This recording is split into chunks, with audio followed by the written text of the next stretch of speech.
ജന്മാദ്യസേതൊന്നയാതിതരതച്ചാർത്തേഷു വിജ്ഞസ്വരാട് തേനേ ബ്രഹ്മഹൃദായ ആദികവേ മുഹ്യന്തേ സൂരയത്തേജോ വാരിമൃതാം യഥാ വിനിമയോ യത്ര തിസർഗോമുഷാദാംനാഥേന സദാ നിരസ്തകുഹകം സത്യം പരം ധീമഹി. നമസ്കാരം.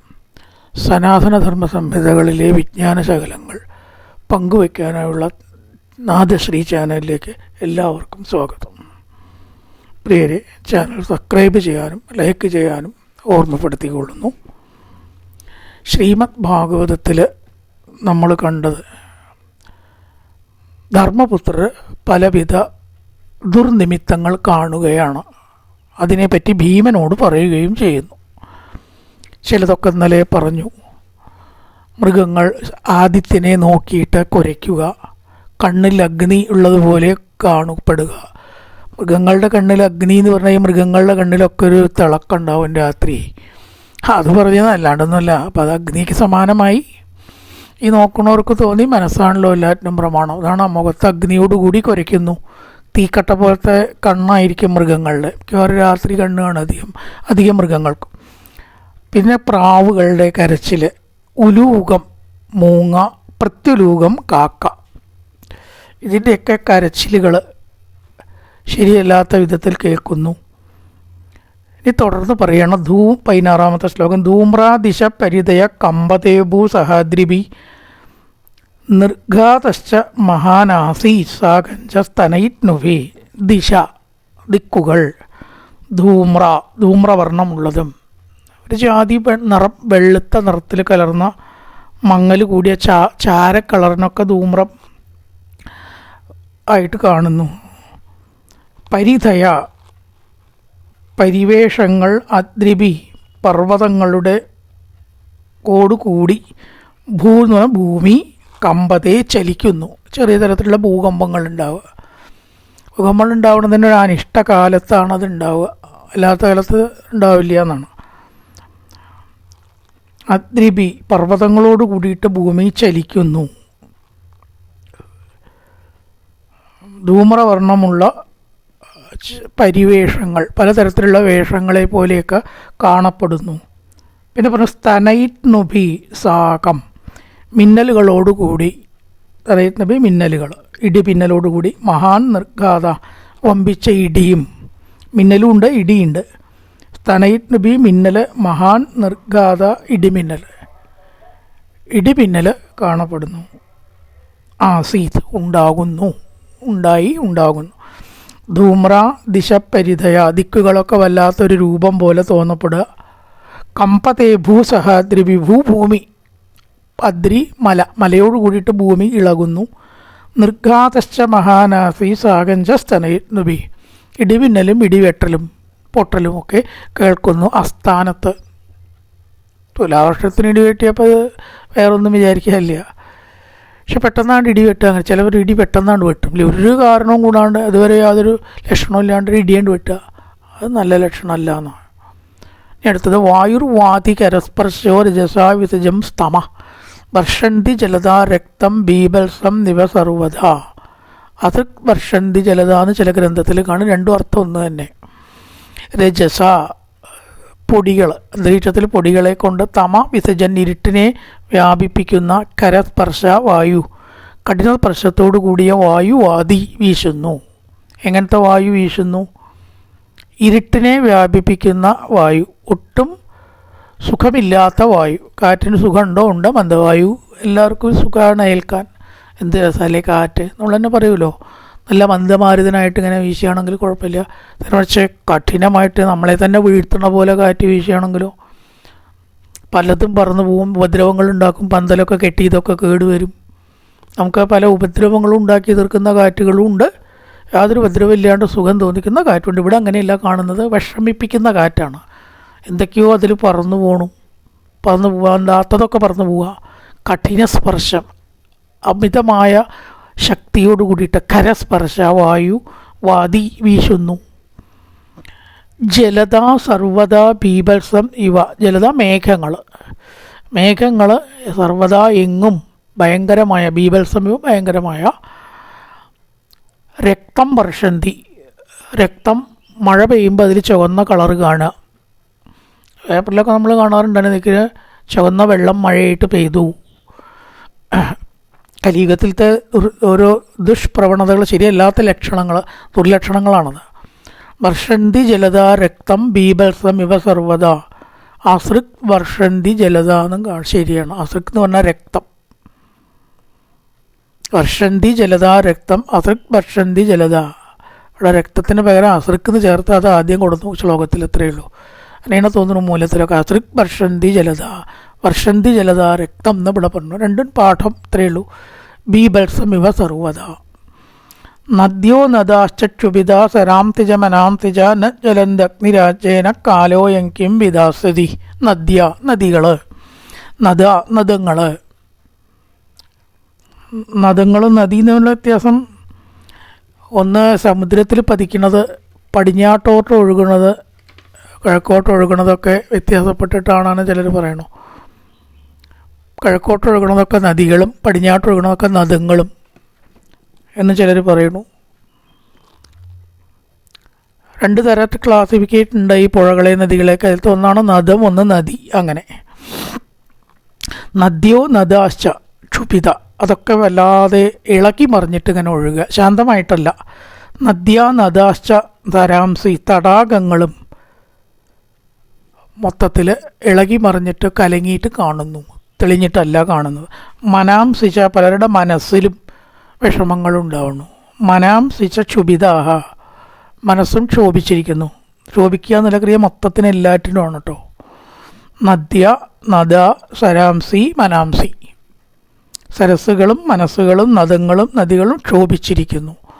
ആർക്കും പൊതുവെ സ്വസ്ഥതയില്ല എന്ന് ചുരുക്കം. നദികളെല്ലാം ഇളകി മറിഞ്ഞു, മനസ്സും ഇളകി വന്നു. മൊത്തത്തിലൊരു ക്രിയ പ്രയോഗിച്ചിരിക്കുകയാണ് ക്ഷുഭിത. പിന്നെയോ അഗ്നി ആജ്യേന ന ജലതി. യാഗങ്ങളോ സൽക്കർമ്മങ്ങളോ ചെയ്യുമ്പോൾ മന്ത്രം ചൊല്ലി നെയ്യ് അതിൽ ഒഴിക്കുമ്പോൾ അഗ്നി ജ്വലിക്കുന്നില്ല, പുകയുക കിടന്നിട്ട്. അതൊരു ദുർലക്ഷണം. സുഖമായിട്ട് ഇങ്ങനെ കത്തുന്നതാണ് അത്ര നല്ല. ഗണപതി ഹോമാണെങ്കിലും സുഖമായിട്ട് ഇങ്ങനെ കത്തണം, അത് നല്ല ലക്ഷണമാണ്. നേരെ മറിച്ച് അത് പുകയുക, കത്തിയിട്ട് വീണ്ടും കെടുക, അതൊക്കെ ദുർലക്ഷണമാണ്. അഗ്നി ആജ്യേന, ആജ്യം നെയ്യ്, നെയ്യ് കൊണ്ട് ന ജ്വലതി. നദ്യോ നദാച്ച ക്ഷുഭിത തരാംസിജ മനാംസിജ ന ജ്വലത്തി അഗ്നിരാജ്യേന. ആജ്യേന, രാജ്യം അവിടെ ഇല്ല കേട്ടോ, ആജ്യമാണ് ഉള്ളത്. ജ്വലതി അഗ്നി പ്ലസ് ആജ്യം, അഗ്നി പ്ലസ് ആജ്യം അഗ്നിരാജ്യേന കൂട്ടിച്ചേരുമ്പോൾ പ്രകാരം വന്ന് ചേരുകയാണ്. അഗ്നി പ്ലസ് ആജ്യം, രാജ്യം എന്ന് പറഞ്ഞ സംഭവം അവിടെ ഇല്ല. ആജ്യം എന്ന് പറഞ്ഞാൽ നെയ്യ്. അഗ്നി ആജ്യം കൊണ്ട്, നെയ്യ് കൊണ്ട് ജ്വലിക്കുന്നില്ല. കാലോയം കിം വിദാസതി. ഈ കാലം എന്താണ് ചെയ്യാൻ ഉദ്ദേശിക്കുന്നത്? കാലം എന്ത് കണ്ടിട്ടാ?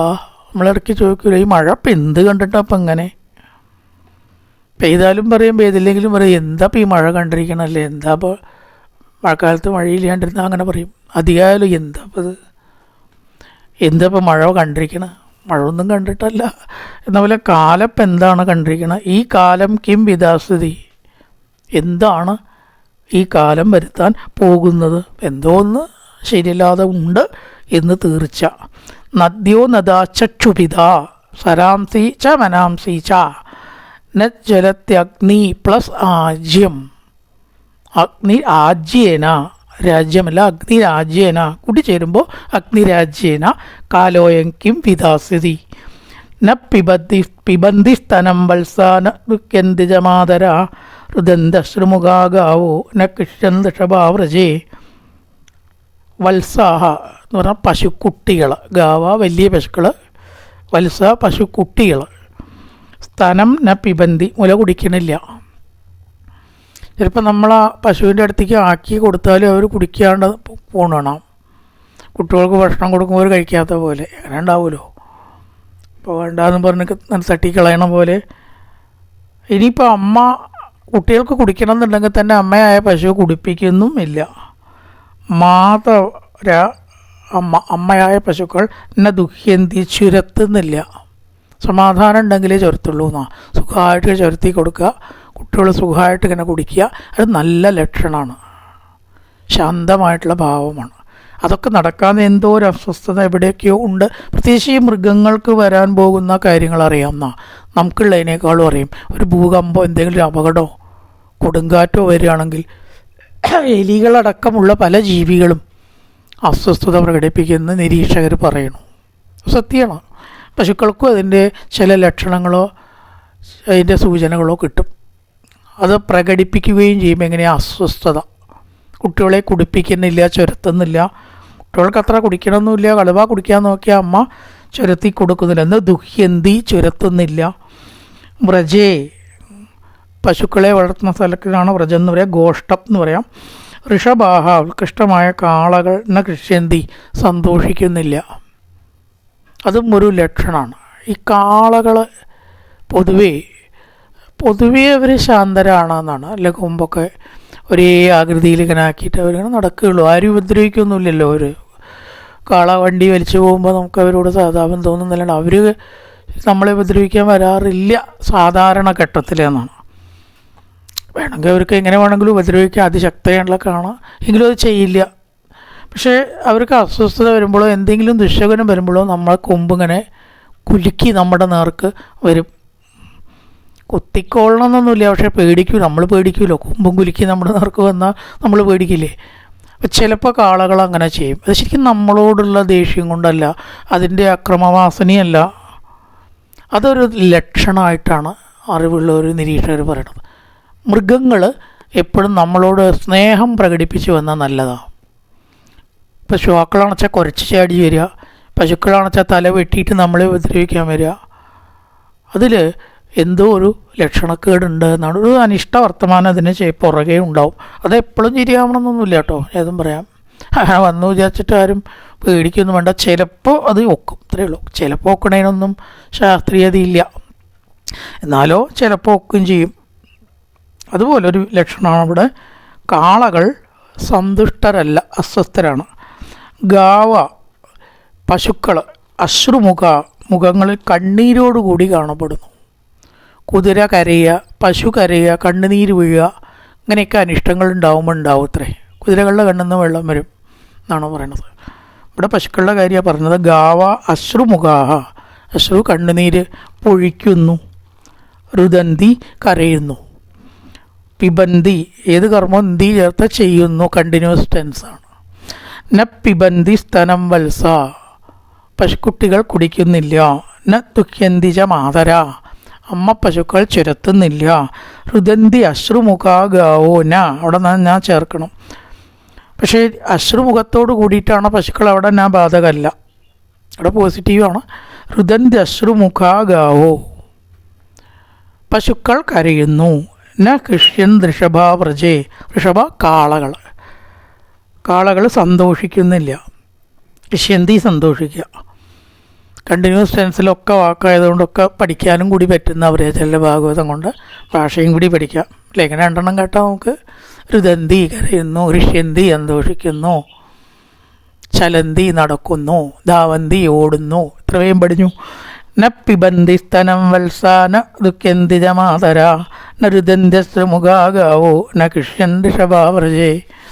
ഭാഷ പഠിക്കാൻ നടക്കാൻ സംസ്കൃതം ഈ ഭാഗവതം മാത്രം മതി എന്നാണ് പറയണം. ഈ ഒരു പണ്ഡിതൻ പറഞ്ഞു, സംസ്കൃതം പഠിക്കണം എനിക്ക് കുറച്ച്. എന്തിനാണ് ചോദിച്ചു. ഭാഗവതം പഠിക്കാനാണ്. ഭാഗവതം പഠിക്കാൻ എന്തിനാണ് സംസ്കൃതം പഠിക്കണം? ഭാഗവതമായിട്ട് പഠിച്ചാൽ മതി. അതിലില്ലാത്ത സംസ്കൃതം ഉണ്ടോ എന്ന് ചോദിച്ചു എന്ന് കേട്ടിട്ടുണ്ട്. ഗ്ലാമറും വെക്കാബുലറിയും ഒക്കെ ഇതിലുണ്ട് എന്നാണ്. ഇനി അടുത്ത് ദേവതാനിരുദന്തി വർസിദ്ധ്യന്തി ക്യുച്ചലന്തി ച യമേ ജനപദാഗ്രാമ പുരോത്യാനാകരാശ്രമ പൃഷ്ടശ്രിയോ നിരാനന്ദ കിമകം ദർശയന്തിന. ദേവതാനിരുദന്തീവ, ഈ ദുർലക്ഷണങ്ങൾ എന്താ വെച്ചാൽ ദേവബിംബങ്ങൾ കരയുക എന്ന് വെള്ളത്തുള്ളികൾ കണ്ണെന്ന് വരണ പോലെ. വിഗ്രഹങ്ങളിൽ വേർപ്പ് തുള്ളികൾ കാണാം. നാശലക്ഷണങ്ങളാണെന്നാണ്. നാശം വരുമ്പോൾ അപ്പോഴേ കാണൂ, അല്ലാത്തപ്പോൾ കാണില്ല. ദേവതാനി രുദന്തി ഇവ, കരയാന്ന് പറയുമ്പോൾ കണ്ണീര് വരുമ്പോഴാണല്ലോ കരയുക. സിദ്ധ്യന്തി, വിയർപ്പ് ജലം പുറപ്പെടുവിക്കുന്നു. സിദ്ധ്യന്തി വിയർപ്പ്. ഉച്ചലന്തിജ എന്ന് പറഞ്ഞാൽ ഇളകുന്നു. വിഗ്രഹങ്ങൾ ഇരുന്നിടത്തുനിന്ന് ഇളകുക, താനേ ഇളകാം, ഇളക്കിയാൽ ഇളകുക, അങ്ങനെയാവാം. രണ്ടും പാടില്ല. ഇളക്കിയാലും വിഗ്രഹങ്ങൾ ഇളകാൻ പാടില്ലല്ലോ. തന്നെ ഇളകാം. ചിലപ്പോൾ ദുർലക്ഷണം കൊണ്ട് തന്നെ ഇളകൾ കാണുന്ന, ഇളക്കിയാൽ ഇളകുക, രണ്ടിളക്കി ഇളകുന്നതായി. ഉച്ചലന്തി നിരാനന്ദ ഇല്ലാത്തതായിട്ട്. ഭ്രഷ്ടശ്രിയ ശോഭയില്ലാത്ത, ശ്രീ എന്ന് പറഞ്ഞാൽ ശോഭ, ഭ്രഷ്ടശ്രിയ ശ്രീ ഇല്ലാത്തതുമായി. ഇമേ ജനപദ ഈ പട്ടണങ്ങളും ഗ്രാമങ്ങളും പുരോദ്യാന ആകരാശ്രമ രാജധാനികൾ. പുരം എന്ന് പറഞ്ഞാൽ രാജധാനിയാണ്. ഉദ്യാനം വാടികകൾ സ്വർണ ആദി ഖനികൾ ഇതൊക്കെ സന്തോഷമില്ലാതെ ശ്രീ ഇല്ലാതെ കാണപ്പെടുന്നു. വിസർഗട്ടെന്ന നമ്മൾക്ക്, വിസർഗം ഇല്ലെങ്കിൽ നെഗറ്റീവാണ്, ഇല്ല. ഇവിടെ വിസർഗമുണ്ട്. അപ്പം നമ്മൾക്ക് കിങ് മഖം എന്ത് ദോഷത്തെ കാണിച്ചു തരുന്നതാണ് ഇതൊക്കെ. കിം എന്ത് ദോഷത്തെയാണ് ഈ സൂചിപ്പിക്കുന്നത് അറിയുന്നില്ലല്ലോ. ദേവതാനി രുദന്തീവർ സിദ്ധ്യന്തി കുച്ചലന്തിജ ഇമേ ജനപദാഗ്രാമം, പുരം പട്ടണം, ഉദ്യാനം ആകരാശ്രമ, ഭ്രഷ്ടശ്രീയോ നിരാനന്ദ എവിടെ ശ്രീയില്ല, ഒക്കെ ഒരു മങ്ങൽ, നിരാനന്ദ സന്തോഷമില്ലാതെ കാണപ്പെടുന്നു. അഖം എന്ന് പറഞ്ഞ പാപം. കിമകം എന്ത് പാപമാണ് വരാൻ പോകുന്നത്. മന്യ ഏതേത്മകോത്മാതേർനൂനം ഭഗവത പദേ അനന്യപുരുഷാ ശ്രീബിർഹീനാഭൂർ അതസൗഭക. ഏതേർ മഹോത്പാദേഹി ഈ വമ്പിച്ച ദോഷലക്ഷണങ്ങൾ കൊണ്ട് ഊഹിക്കുകയാണ്. അനന്യപുരുഷ ശ്രീഭി അന്യപുരുഷന്മാർക്കില്ലാത്ത ശോഭയോടുകൂടിയ ഭഗവാന്റെ ശ്രേയസ് ആർക്കെങ്കിലും ഉണ്ടാവുമോ? അപ്പോൾ മറ്റൊരാൾക്കില്ലാത്തതായ ശ്രേയസ്സോട് കൂടിയിട്ടുള്ള ഭഗവാന്റെ പദങ്ങളോട് ഹീന വേർപ്പെട്ടതും ഭഗവത് സംബന്ധമില്ലാത്ത പാദസ്പർശമില്ലാത്ത ഹതസൗഭക ഭാഗ്യം നഷ്ടപ്പെട്ട, സൗഭക സൗന്ദര്യമാണ്, സൗന്ദര്യം നഷ്ടപ്പെട്ട, ശോഭ നഷ്ടപ്പെട്ട, ഭാഗ്യം നഷ്ടപ്പെട്ട ഭൂമി. നൂനം മന്യേ ഞാൻ വിചാരിക്കുന്നു, ഇത് വേറൊന്നും ആവാൻ വഴിയില്ല. ഭഗവാനില്ലാത്ത ദുഃഖിക്കുന്ന ഭൂമിയാണ് നമ്മൾ കാണാൻ പോകുന്നത് അടുത്ത നിമിഷത്തിൽ. മന്യ ഏതേർ മഹോത്പാദം ദുശഗുണങ്ങൾ ലക്ഷണങ്ങൾ. ഈ വമ്പിച്ച ദുർലക്ഷണങ്ങളാൽ ഭഗവത പദൈ അനന്യപുരുഷ ശ്രീവിർഹീന മറ്റൊരാവിടെയും കാണപ്പെടാത്ത ശ്രീ ഉള്ള ഭഗവത് പാദത്തോടുകൂടി വേർപ്പെട്ട ഭൂമിയെ, ഇല്ലാത്ത ഭഗവാൻ പോയാൽ പിന്നെ ഭഗവാന്റെ പാദസ്പർശം ഇല്ലല്ലോ. ഭൂർ ഹതസൗഭക ഭൂമി, ഭൂർ എന്ന് പറഞ്ഞാൽ ഭൂമിയാണ്. ഭാഗ്യം നഷ്ടപ്പെട്ട ഭൂമിയെ അനന്യപുരുഷ ശ്രീവിർഹീന അനന്യ തേജസ് ഓടുകൂടിയ ഭഗവാൻ ഇല്ലാത്ത, മറ്റാർക്കുമില്ലാത്ത തേജസ് ഉള്ളതായ ഭഗവാൻ ഹീന ഇല്ലാത്തതായ ഭൂമിയെ നമുക്ക് കാണേണ്ടി വരുമോ? ഇതി ചിന്തയതസ്യ ദൃഷ്ടാരിഷ്ടേന ചേതസ രാജ്ഞപ്രത്യാഗമത് ബ്രഹ്മന്യതുപുര്യ കവിധ്വജ. ദൃഷ്ടാരിഷ്ടേണ അരിഷ്ടം അരിഷ്ടങ്ങൾ ദൃഷ്ട കാണപ്പെട്ട, ദൃഷ്ടാരിഷ്ടേണ ഈ കാണപ്പെട്ട ലക്ഷണങ്ങളാൽ ചേതസ മനസ്സുകൊണ്ട് തസ്യ രാജാവ് ആര് ധർമ്മപുത്രര് ഇത് ചിന്തയത ഇപ്രകാരം ചിന്തിച്ചുകൊണ്ട്. അർത്ഥമൊക്കെ വളരെ സിമ്പിളാണല്ലേ, വേഗം നമുക്ക് കുറച്ച് ശ്ലോകങ്ങൾ കവിടിക്കുമ്പോഴേക്ക് ഭാഷയായിട്ടുള്ള ബന്ധം വരുന്നുണ്ട്. ഇത് ചിന്തയത ഇപ്രകാരം ചിന്തിച്ചുകൊണ്ട് ഇരിക്കവേ ബ്രഹ്മൻ ഹേ ബ്രാഹ്മണ, അത് സംബോധനയാണ് ആരോട്? കഥ പറഞ്ഞുകൊണ്ടിരിക്കുന്ന ശൗനകാദികളോട്. കപിധ്വജ അർജുനൻ യദുര്യ ദ്വാരകയിൽ നിന്ന് പ്രത്യാഗമത് മടങ്ങി വന്നു. ശൗനകമുനി, സൂതനാണ് പറയണത്, വക്താവ് ഇവിടെ ശ്രോതാവാണ്, സൂതനാണ്, വക്താവ് സൂതനാണ്, ശ്രോതാവ് ശൗനകാദികളാണ്. അപ്പം ഹേ ശൗനകാദികളെ ദൃഷ്ടാരിഷ്ടേണ ഇത്തരത്തിലുള്ള ദുഷ്ടഗുണങ്ങൾ കണ്ടിട്ട് ധർമ്മോത്ര ദുഃഖിച്ചിരിക്കെ ആശങ്കപ്പെട്ടുകൊണ്ടിരിക്കെ അർജുനൻ ദ്വാരകയിൽ നിന്ന് മടങ്ങിയെത്തി. അർജുനിൽ നിന്നാണ് അപ്പോൾ ഈ ദുഃഖവാർത്ത അറിയാൻ പോകുന്നത്. തം പാതയോർ നിവരിതം മയഥാപൂർവമാതുരം അധോവദനബിന്ദുൻ മുഞ്ചന്തം നയനാജയോ വിലോക്യോദ്ദിഗ്നഹൃദയോ വിച്ഛായവനുജം നൃപ പൃച്ഛതിത്മാതുഗ്രൻ മദ്ദേതന്മരന്നാരതേരിതം. 2 ശ്ലോകത്തിലാണ് ക്രിയ വരുന്നുള്ളൂ, അതുകൊണ്ടാണ് അങ്ങനെ കൂട്ടി വായിച്ചത്. സ്മരൻ നാരദീരിതം, നാരദനെ ഓർത്തുകൊണ്ട് പറഞ്ഞു. ബാക്കി ആദ്യത്തെ ശ്ലോകത്തിൽ ക്രിയയില്ല, അപ്പോൾ അവിടെ മുഴുവനാവണില്ല. പാദയോർ അയഥാപൂർവം നിബദിതം, പാദത്തിൽ വീണതായ, നിബദിതം വീഴാണല്ലോ നമുക്കറിയാം. അധോവദനം, മുഖം താഴ്ത്തിയവനായ. എന്തോ പ്രശ്നം ഉണ്ടെങ്കിലാണല്ലോ നമ്മൾ മുഖം താഴ്ത്തുക. സാധാരണ മുഖം താഴ്ത്താറില്ല അല്ലേ, നേരെയാണ് നടക്കുക, തല ഉയർത്തിയിട്ടാണ് നടക്കുക. ഇവിടെ താഴ്ത്തി എന്ന് പറഞ്ഞാൽ എന്തൊക്കെയോ പ്രശ്നമുണ്ട്. ആതുരം, ദുഃഖിതനും ഒക്കെ നമുക്ക് അറിയണ വാക്കണം. ആതുരം. നയനാബ്ജയോ,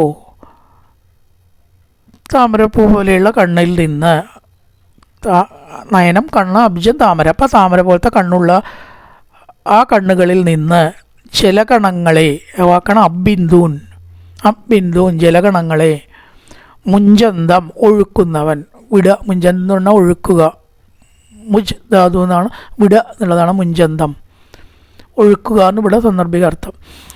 വിച്ഛായം, ശോഭയില്ലാത്ത, ഛായ ശോഭ, വിച്ഛായം ശോഭയില്ലാത്തതായ ആ അനുജം മഹോദരൻ, ആ സഹോദരനെ വിലോക്യ നോക്കിയിട്ട്. ഒരു ശ്ലോകത്തിൽ പകുതി ആശയാവുന്നുള്ളൂ. തം പാതയോർ നിബദിതം, കാക്കലാണ് വീണു ഏട്ടൻ്റെ. എന്തോ കുഴപ്പമുണ്ടോ, അല്ലെങ്കിൽ വെറുതെ ഒരാൾ വന്നിട്ട് അങ്ങോട്ട് വീഴാം, എന്നാലും എന്തോ അവിടെ പ്രശ്നമുണ്ട്. അത് ബാക്കി വാക്കുകളാണ് കാണിക്കുന്നത്. അയഥാപൂർവം ആതുരം, മുമ്പത്തെ പോലെ കാക്കൽ വീണു. അധോ വദനം, മുഖം താഴ്ത്തി. മുഞ്ചന്തം ബിന്ദുൻ, കണ്ണീർ വാർത്തുകൊണ്ട്, കണ്ണിൽ നിന്ന് ഒഴുക്കിക്കൊണ്ട്. കണ്ണിനെ വിശേഷിപ്പിച്ചതാണ് അബ്ജയോ നയന എന്നുള്ളത്. ഇനി അടുത്ത ശ്ലോകം. ബിലോക്യോ ഉദ്വിഗ്ന ഹൃദയോ, വല്ലാതെ ഹൃദയം നൊന്തിട്ട്, ഹൃദയത്തിൽ വേദന തോന്നിയിട്ട്. ഉദ്വിഗ്ന ഹൃദയോ, ഹൃദയത്തിൽ മുറിവേറ്റ പോലെ, ദുഃഖിച്ച ഹൃദയത്തോടു കൂടി എന്ന് പറയാം. ദുഃഖിച്ച ഹൃദയത്തോടു കൂടി. വിച്ഛായം അനുജം നൃപ, വിച്ഛായം ശോഭയില്ലാത്ത അനുജനെ കണ്ടു. മുഖത്ത് എന്തൊക്കെയോ പ്രശ്നം കണ്ടറിയാം. ഉത്സാഹവാനായിട്ടുള്ള ഒരാളുടെ മുഖവും ക്ഷീണമുണ്ടെങ്കിലും ദുഃഖമുണ്ടെങ്കിലും ഒക്കെ നമുക്ക് മുഖം നോക്കിയാൽ അറിയാം അല്ലേ. ആ അനുജനെ വിച്ഛായമായിട്ട് കണ്ടിട്ട് നൃപനായ യുധിഷ്ഠിരൻ ചോദിച്ചു. പൃച്ഛതിസ്മ സുഹൃൻ മധ്യേ, സുഹൃത്തുക്കളൊക്കെ അടുത്തുണ്ട്, അവരുടെ മുമ്പാകെ ചോദിച്ചു. നാരദേരിതം, നാരദൻ പറയത്തിനെ തുടർന്ന്,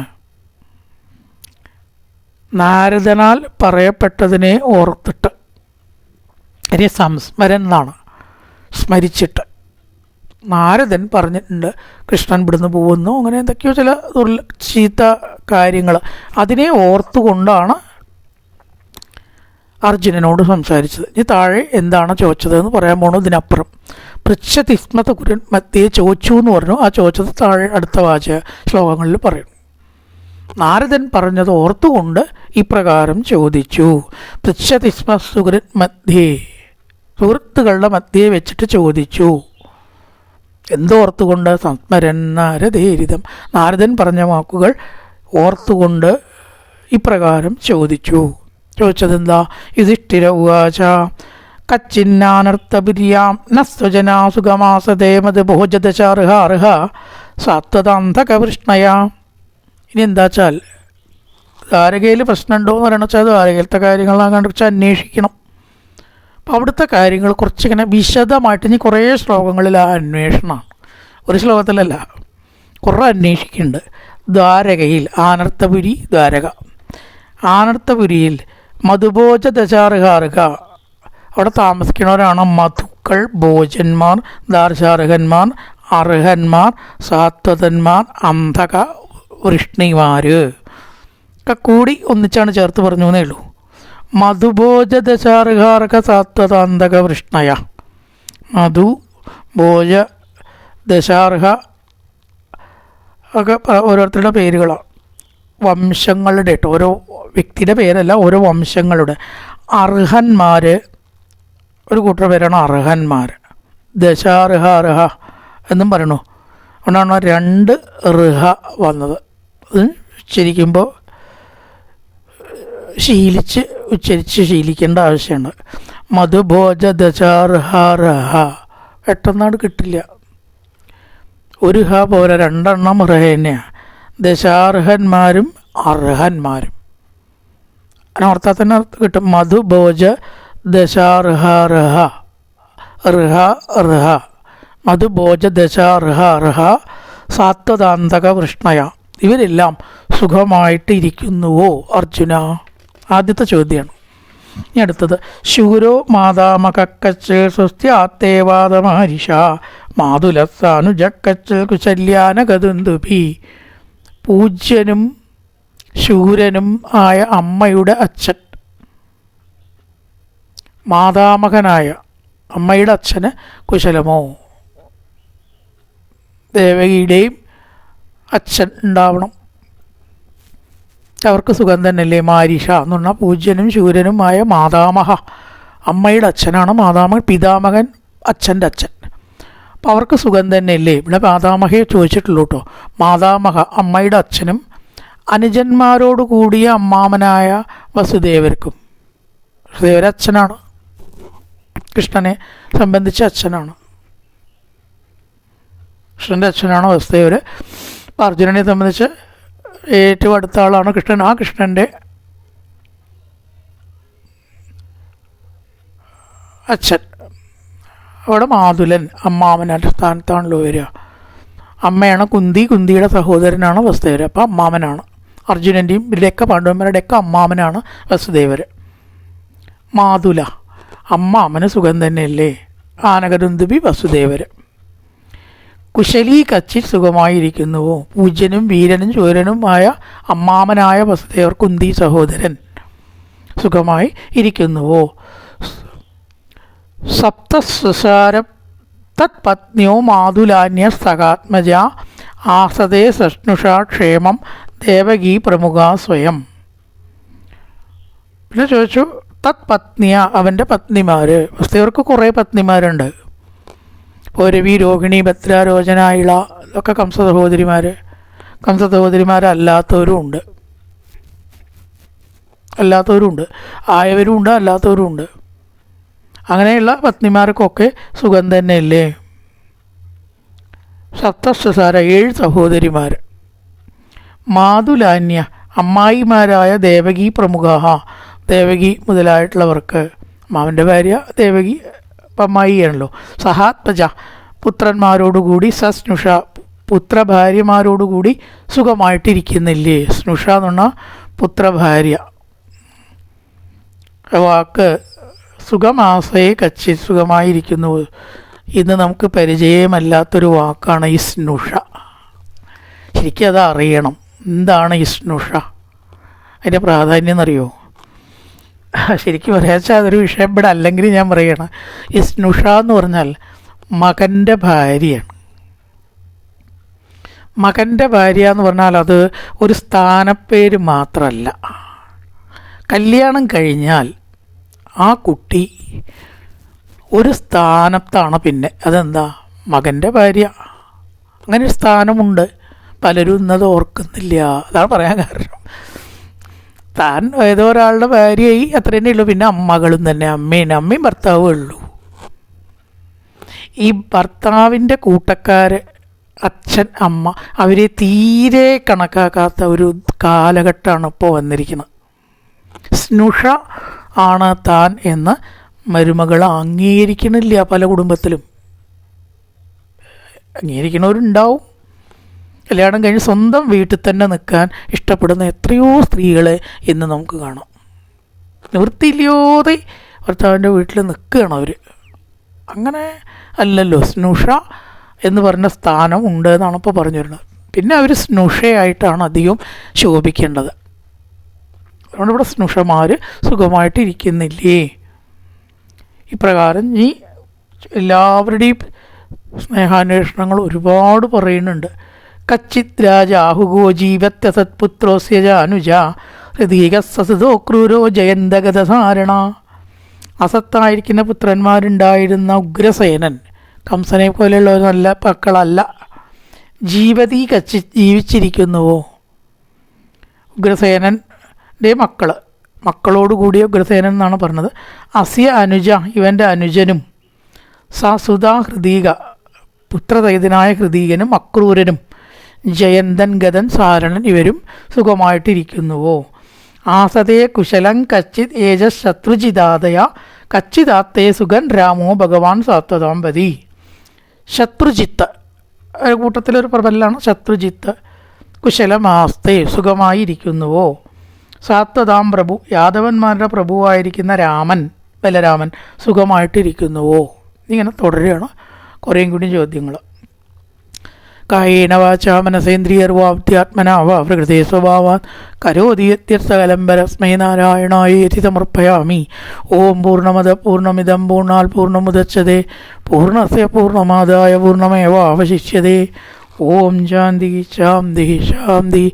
ഹരി ഓം ശ്രീ ഗുരുഭ്യോ നമഃ. ഹരി ഓം.